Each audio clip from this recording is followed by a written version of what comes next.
ପରମେଶ୍ୱରଙ୍କ ହସ୍ତରେ ଅଛୁ। ହାଲେଲୁୟା। ଆମମାନେ ସମସ୍ତେ ସେ କୁମ୍ଭକାରର ହସ୍ତରେ ଅଛୁ। ହାଲେଲୁୟା। ସେ ପରମେଶ୍ୱରଙ୍କ ହସ୍ତରେ ଅଛୁ। ଯଦି ଆମମାନେ ସେ ପରମେଶ୍ୱରଙ୍କ ହସ୍ତରେ ଅଛୁ, ସେ କୁମ୍ଭକାରର ହସ୍ତରେ ଅଛୁ, ଆମକୁ କେହି ମଧ୍ୟ ସ୍ପର୍ଶ କରିପାରିବ ନାହିଁ। ପ୍ରେଜ୍ ଦ ଲର୍ଡ। ହାଲେଲୁୟା। ହାଲେଲୁୟା। ଲେଖାଯାଏ ପ୍ରଭୁଙ୍କ ବାକ୍ୟରେ, ତାହାଙ୍କ ବଳବନ୍ତ ହସ୍ତ ତଳେ ଆପଣାକୁ ତୁମେ ନତ କର, କହିଲେ ସେ ତୁମକୁ ଯଥା ସମୟରେ ଉନ୍ନତି କରିବେ। ତାହାଙ୍କ ବଳବନ୍ତ ହସ୍ତରେ ପରମେଶ୍ୱର ମତେ ଆପଣଙ୍କୁ ନିର୍ମାଣ କରିବା ପୂର୍ବରୁ ସେ ନିଜ ହାତରେ ସେ ଉଠେଇଲେ। ହାଲେଲୁୟା।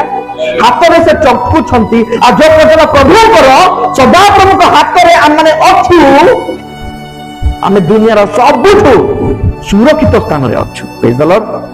ଆମକୁ କେହି ମଧ୍ୟ ସ୍ପର୍ଶ କରିପାରିବ ନାହିଁ। ତ ଆମମାନଙ୍କର ପୋଜିସନ କୋଉଠି ଆମେ ଟିକେ ମନେ ପକେଇବା। ଆମମାନଙ୍କର ସ୍ଥାନ କୋଉଠି ଆମେ ମନେ ପକେଇବା। ଥିଲୁ ଧୂଳିରେ, ତଳେ ଥିଲୁ, କିନ୍ତୁ ଆମର ସ୍ଥାନ ସେଇଟା ନୁହେଁ। ଆମ ସ୍ଥାନ କୋଉଠି? ପ୍ରଭୁଙ୍କ ହାତରେ। ହାଲେଲୁୟା। ପ୍ରେଜ୍ ଦ ଲର୍ଡ। ପ୍ରେଜ୍ ଦ ଲର୍ଡ।